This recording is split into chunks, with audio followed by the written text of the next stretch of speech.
This is Rockslapping Champions. Player 1, playing Dehaka. We have Brody. And player 2, playing Nova. We have Skywatcher. So, we're gonna quickly have a look here. This game is being played on brutal difficulty, but this is a non-mastery game. None of the players have any mastery points, so this is probably, I'd say maybe about level 12 to 13-ish, given the fact that pretty much everything here seems unlocked for the players. So this will be a little bit of an interesting game. I do note here that Dehaka is just sitting here on his little nest, and he is contemplating what he wants to do, just thinking about it, just strategizing while the mission while time passes him by. And we can see here that Nova, I think, wants to start focusing on the expansion. Yes, so Nova is already going to rebuild her command center next to rocks. So this is pretty much the standard Nova build here. Both the refineries are out. So yeah, there we go. Dehaka, on the other hand, is just sitting here, still, admiring the flowers on his nest over here. And yeah, Dehaka is going to continue to drone up. He has his Primal Warden out. Still no Glavix Den, so that is something that is relatively important for Dehaka. He kind of wants to have that building out so he gets access to his cooldowns. The one thing here is both Dehaka and Nova are actually very good commanders for this mission. Dehaka, or Nova for that matter, can clear this mission in around 12 to 13 minutes, which is before the double set of attack waves start spawning. I think the double sets start spawning at around 14 or 15 minutes, and that's when the mission becomes significantly more difficult, because at that point you have to defend 2 locks at the same time if you want to progress through the mission, because each attack wave will go and target its own lock. So clearing this mission before then is very, very important. The other thing to also note is this is also why I prefer to not do the bonus objective on this mission. That's because the bonus objective just slows you down a little bit, and you could end up getting stuck with those double attack waves. And given the fact that the bonus objective doesn't really give you much experience, it significantly slows you down, and you get very, very little out of that doing the bonus. So we have Nova out already, and I don't know where she's going. Okay, there you go. So you change path, and it looks like they are dealing with an air. Oh, it's a shadow decomposition. Okay, I saw the ping marker go above like this, so I thought it was a. I thought it was an air Terran attack wave. But Sabotage Drone has gone down and has cleaned up a few of the defenders here. Nova will have to switch over to Assault mode so that she can end up clearing all these units out. There is a Raven there that'll be more than happy to cast a Secret Missile on Nova as such. There we go. There's a blink out of the way, and now the Secret Missile will end up missing Nova. There's another blink here forward. Nova ends up taking out the Reapers here. So you can see here just the aggro of these Secret Missiles just on Nova, and that is pretty much all the Raven's energy gone. So the one thing about the blink is when you blink with Nova, the Secret Missile doesn't actually lock onto Nova after the blink. So it'll target where Nova was before she blinked, and you can use that to your advantage. We can see here that Nova has already cleared up her expansion. Dehaka, on the other hand, has not done so, and in fact Dehaka is still sitting over here doing nothing. And yeah, he's just building up his resources. And is there anything on the? No, he's not even producing anything. I think he went AFK for a little bit, because yeah, he's still sitting over here, and he is floating 3,000 minerals right now. So we'll see what the plan is here for Dehaka. Oh no, there's a selection over here. So he is actually like selecting stuff. Okay, he's moving his units out there. Okay, now he's decided, you know what, he wants to put down the Primal Wardens. So he's put down Primal Warden, Primal Warden, Primal Warden. Still no Glavix Den, and now there's a ping on Dehaka. Noah saying, get your butt over here and start like doing stuff. So Dehaka decides to go over, walks in here, and now he has also taken the Healing Aura upgrade, which is probably the worst of all of Dehaka's upgrades. So that is a good choice on Dehaka's part. And now we have this lock that's going to get captured through some of the spawned units on this side. So there are a bunch of buildings over here. They're usually barracks. And they will spawn a bunch of marines, and these marines will work their way towards this lock and try and capture it. I don't know why that happens. I think it's just it's just a rally point. Usually these locks should be captured by attack waves, but in this case, there are a bunch of production structures on this side that will end up moving towards that lock. You can actually prevent that from happening if you're a little bit fast. So capturing this lock first and then instantly moving over here to clear out the production structures and whatever units they've produced, you can actually stop this lock from getting captured, but it is a little bit tricky. Nova decides, you know what, I'm just going to help my ally clear their expansion and maybe give them the idea that they should go and clear. And now we have Dehaka in here that is trying to There's a nice eat on the Raven. Eats the Raven, casts a Psionic Blast, instantly wipes out a lot of the Reapers, and there's now a Reaper and a Marauder left over, and I think he should be fine. But yeah, Nova comes in to also. Oh no, that was a Zergling over there. But yeah, there we go. Nova is also on here now and is ready to go ahead and cap the second lock. So when you're playing Nova on this mission, I tend to just go for the airstrikes. I go solo Nova. I start with this lock, then move here, and then these two locks. By that time, your ally would be able to have some units out, and then we can clear those two locks simultaneously. And I tend to rely heavily on the airstrikes, and then I just get a bunch of Liberators out. I tend to not make the rest of these units because generally it's not really viable. The Nova's units are a little bit slow, and they don't really have that much damage output except for the Liberators and the kind of mobility that you need. So I normally have just my 4 Marines out to clear my rocks, and then I just have a bunch of Liberators to help rush the mission. And you can usually do it in about 13 minutes. You can see over here Nova is pushing through, and Nova has gotten the lock-on, the stun ability on the Goliaths, which is a good choice given the enemy composition here. So you have Liberators and Ravens, all sorts of nasty stuff. So having the lock-on ability on the Goliaths is actually very beneficial. You see over here that Dehaka has made an army of roaches. There we go. 24 roaches and 11 Zerglings with Dehaka. His primal pack is complete right now, and he is good to go. And he still has a stat point that he hasn't allocated here, which is interesting given that he's level 5, and that level 5 means he should be allocating all the stat points now. But there we go.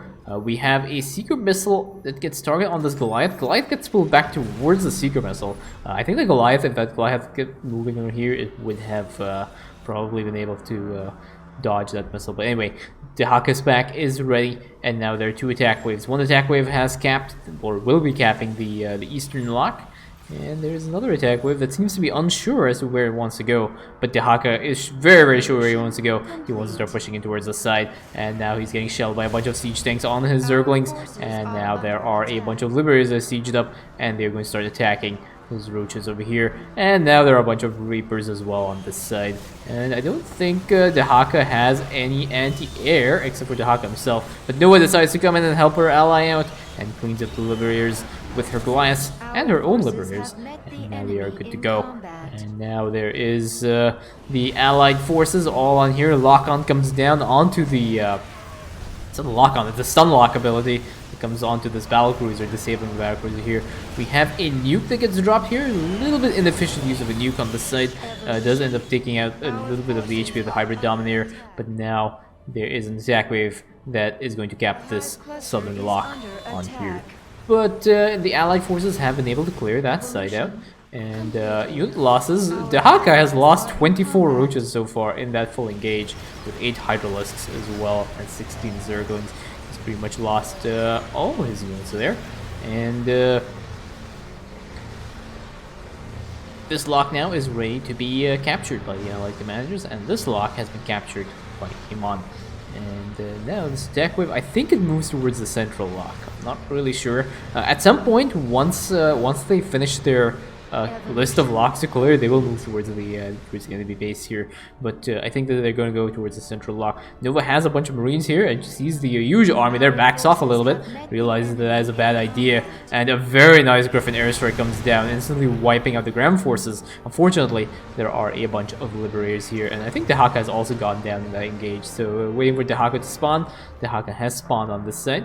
And now these Liberators are going to try and cap this lock. And we have now the double attack wave. So the double attack waves has started spawning at like 14 minutes and 15 seconds. These libraries will end up getting cleaned up. And now there are 2 attack waves to deal with. And Dehaka is still at his base with his primal pack here. And yeah, these 2 I think are going to work their way towards the central lock here. There's a lockdown here onto these liberators. Ends up cleaning up those liberators here, and then we have a bunch of marauders and reapers that end up getting cleaned up by Nova's army. But that is only one of the 2 attack waves. There is another attack wave that's coming up from the top over there, and yeah, they have to be really careful with these liberators. They can deal a lot of damage very quickly, but very nice cleanup here on Nova. Nova's been able to handle both these attack waves. These attack waves were all targeting the central lock. Subsequent attack waves will target separate locks. As the other locks get captured, we have a roach here that is going to be put on Dehaka's port, and he's ready to go. And he's going to move his army towards this area. A huge number of irradiates go down onto these Zerglings, combined with the Banshee over here. It ends up taking out a large number of these Zerglings, and yeah, a total of 44 Zerglings have been killed off by Amon's forces. But there we go. That 1 extra Banshee here also gets unlocked and gets killed off. So both the allied forces are going to be clearing this block over here. And we still have 1 more lock here, but I think that Roche moved out of the way. So when you're playing with Dehaka, you can burrow your units on the locks. Unfortunately, because you are dealing with a Terran composition, you can't actually do that because the Ravens will start dropping turrets on your units, and then they're gonna end up killing them off because Amon will send detection to any unit that is cloaked or burrowed on the map. Now, this is usually only the issue with Terran, because for Protoss and Zerg, you get sent observers and overseers, and those units cannot attack and cannot cap the locks themselves. So the problem is only with Terran, which is one of the other reasons why Terran is really annoying. There is another Irradiate here, focus fire down onto these roaches. These roaches just get completely shredded by Amon's army. Seeker Missile gets dropped onto more of these roaches, ends up cleaning out a large number of these units here. And Nova goes into the Griffin and is ready to deal with this next attack wave that's coming out. The Cyclones in this attack wave kind of make it a little bit more annoying to deal with. There is a Seeker Missile that gets targeted onto this defensive drone here. Nova tries to move out of the way, unfortunately a little bit too slow there, but that is fine. His army can be healed by the large number of Ravens that she has and the Goliaths. So Nova is going for basically a mech-centric army, which is a high damage output army, but also a little bit slower. So those 3 locks have been captured right now. There's 1 last lock, well, 4 locks, but there's 1 last lock to be cleared, and that is the northern lock, and Nova's getting ready to start pushing. Dehaka still doesn't have his Morvar's Den, which is somewhat surprising. Morvar's Den at 18 minutes, well, it's going to be at the 20-minute mark or something, but Nova's already started to push in here. She's going to start cleaning up this side and slowly pushing and slowly poking into these units here, just making sure she doesn't take too much damage. Double snipe comes down onto the hybrid behemoth, and Dehaka is just waiting on this side, not really doing anything. There is an Irradiate that comes down again onto that 1 Hydralisk. I think that Hydralisk may end up surviving because of Dehaka's healing aura. If he brings Hydralisk near him, which he did not do, and the Hydralisk ends up dying a painful and very, very ill-fated death. There we go. And now Dehaka has moved his army here, his primal pack is ready, and now there's a double attack wave here that is coming out. This attack wave intercepts Dehaka's army and just completely shreds the army. That Hydralisk goes down even before the Seeker Missile hits it, and Dehaka decides, you know what? Even though we're getting attacked from 2 sides, we got this, and he decides to go and deal with a bonus objective, which is one of the huge mistakes here. There is another attack with it coming down here, ends up wiping out Dehaka's extractor, and there's a focus down on that Cyclone, ends up taking out Dehaka's primal hive right now. Nova decides to be a good ally and help her ally out, and uses an Griffin airlift to move her army back into position and clean up that side. So Dehaka is still focusing on this construct with his primal igniters. That lock has been captured, and now this lock is going to be very, very close to getting captured. But the Cyclone has a lock on here, but ends up getting cleaned up by the allied forces of Nova. And still more focus fire down with Glavik to help out as well. Glavik has joined in on the fight. and that construct will end up getting cleaned up, but I think this lock may get captured by Amon as well. And just like a house of cards, all the locks have started to go down because of Dehaka's one decision of getting that bonus objective. Because this mission would have ended way earlier. There's an airstrike goes down here to just weaken the forces here. Unfortunately, ends up missing these liberators, but more or less cleaned up on this side, and now something else is capturing this lock, and now there's another attack wave that is moving probably towards the central lock. And this is exactly why I was saying you want to clear this mission before the 14-minute mark, because the mission becomes significantly more difficult when you have to deal with 2 locks at the same time. So that lock gets captured by Amon, unfortunately a little bit too late for the allied forces, which it consists of a number of Hydralisks and a Greater Primal Worm. The Primal Worm is going to get focus fired down, and the Hydralisks, unfortunately, are not going to last very long against these units here. There are a bunch of Battlecruisers, but the Battlecruisers will not Yamato the Hydralisks. They don't have enough HP to warrant the Yamato cannon. And now there are a bunch of Seeker missiles onto Nova's army. Lots of Seeker missiles going down, and Dehaka has ended up helping his ally to cap this lock over here. So Morvar has been able to clean up these units. I don't think Morvar has the aerial burst sacks upgrade. Yeah. So one thing you can do, this is basically the only upgrade. I believe in the Morvar's Den there is an upgrade called the aerial burst sacks upgrade, and that upgrade will actually allow Morvar's explosive creepers to hit air units. I believe it is the only upgrade for Dehaka that affects the pack leaders. Very useful if you intend on doing a solo build and you're just relying on your pack leaders to help push. So anyway, that lock gets captured right now, and Dehaka is making his way towards this lock, completely ignoring this attack wave. And Dehaka hasn't even taken this. I like how Nova has just been like, you know what? Like, it'll be better if I use your resources. Just put down an automated refinery over there. So like you can just sense the salt coming out of that refinery, and now Nova's base is going to get focused down by a lot of Reapers and a lot of Liberators there. All of Nova's SCVs go down, and those refineries are also going to go down. There is an airstrike here, a reasonably decent airstrike, but Nova has been having really bad luck taking out these Liberators with their airstrike, and now these Liberators are just going to focus down all these SCVs. All these SCVs are just going to go down. Oh, someone think of the SCVs. Oh, the carnage. There we go. So Nova has dropped down a bunch of Goliaths here to just unlock these things with the Marines, and there we go. That area has been cleared, but unfortunately not without severe casualties. A total of 39 SCVs have gone down for Nova, and apparently Dehaka made a couple of Ravasors as well, which I did not even notice here. But that lock is being capped, and that lock is also going to be capped, and that is pretty much the end. All because of one bonus objective, and that is why bonus objectives are bad. They can really screw you with missions. But that is it. Those are all the locks captured, and that is GG.